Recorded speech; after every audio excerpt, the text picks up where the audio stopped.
ഇത് കേട്ടുള്ള മാധ്യമ പ്രവർത്തകരോടാണ് എനിക്കൊരു എന്താ പറയാ ഒരു സഹതാപം തോന്നുന്നത്. ആരാ ക്രിമിനൽ?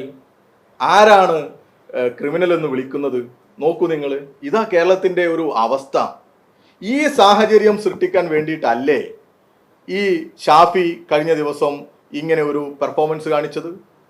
ഇങ്ങനെ തൻ്റെ അരുമയെ പുറത്തേക്ക് കൊണ്ടുവരാൻ ഒരു സാഹചര്യം ഒരുക്കിയതാണ് എന്ന് ഈ പത്രസമ്മേളനം കണ്ടാൽ മനസ്സിലാവില്ലേ? അതിനുവേണ്ടിയല്ലേ ശ്രമിച്ചത്?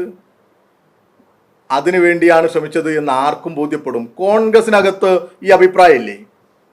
ഇവർ സോഷ്യൽ മീഡിയയും ഇവരുടെ ഈ ഷാഫി ഫാൻസ്, രാഹുൽ ഫാൻസ് ടീമിൻ്റെ ഒക്കെ ഒരു ഇടപെടൽ കൊണ്ട് കേരളത്തിൽ അവർ കൊടുക്കാൻ ഉദ്ദേശിക്കുന്ന സന്ദേശം എന്താണ്? ഞങ്ങളല്ലല്ലോ ഈ വിഷയമൊന്നും ഉയർത്തി ഇവരെ കൂട്ടിൽ നിർത്താൻ ശ്രമിച്ചത്. മാധ്യമപ്രവർത്തകർക്ക് അറിയാലോ. ഞങ്ങൾ ഒരു ഘട്ടത്തിലും ഞങ്ങളായിട്ടൊരു ആരോപണം ഉന്നയിച്ചോ ഇവരുടെ പിന്നാലെ നടന്ന് ഇവരെ ആക്രമിക്കാനോ ഞങ്ങൾ പോയിട്ടേ ഇല്ല.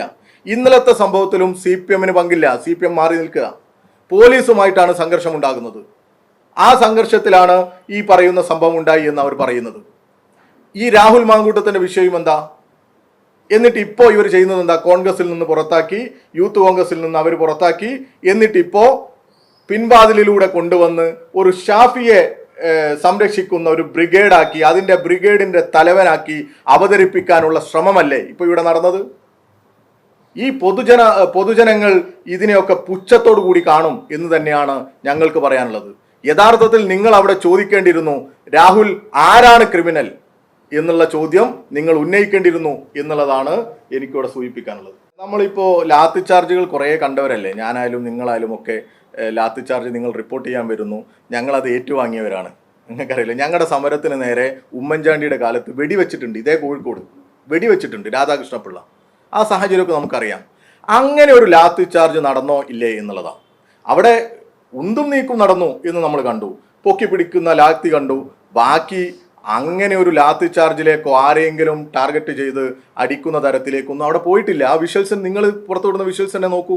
അങ്ങനെ ഒരു ക്രൂരമായ അല്ലെങ്കിൽ ഒരു വലിയ അക്രമത്തിലേക്ക്, വലിയ ഒരു ലാത്തി ചാർജിലേക്കൊന്നും പോലീസ് പോയിട്ടില്ല. പോലീസ് ഒരു ഡിഫൻസ് അവിടെ എടുത്തു എന്നുള്ളതാണ്. അവിടെ ഈ ഒരു സംഘർഷത്തിലേക്ക് വരുന്ന വലിയ പ്രകോപനം സൃഷ്ടിക്കുന്ന, നിങ്ങളിൽ തന്നെ ഏതൊക്കെ ചാനലുകൾ അവരുടെ പ്രകോപനപരമായ ഇടപെടലുകൾ കാണിച്ചു. പോലീസിന് നേരെ വലിച്ചെറിയുന്ന വടിയും ഒക്കെ നിങ്ങൾ തന്നെ കാണിച്ചിട്ടുണ്ട്. ആ സാഹചര്യത്തിൽ പോലും പോലീസ് എന്ത് ചെയ്തിട്ടില്ല? ഒരു പ്രകോപനത്തിലേക്ക് അല്ലെങ്കിൽ ഒരു അക്രമത്തിലേക്ക് പോലീസ് പോയിട്ടില്ല എന്നുള്ളതാണ് ഞങ്ങൾക്കത് കണ്ടപ്പോൾ മനസ്സിലായത്. ബാക്കി എന്താണ് അദ്ദേഹത്തിന് സംഭവിച്ചത് എന്നുള്ളത് കൂടുതൽ അന്വേഷണത്തിൽ പുറത്തു വരട്ടെ, അതിലൊന്നും നമുക്ക് തർക്കമില്ല. പക്ഷേ ഈ സാഹചര്യം സൃഷ്ടിച്ചതാരാ?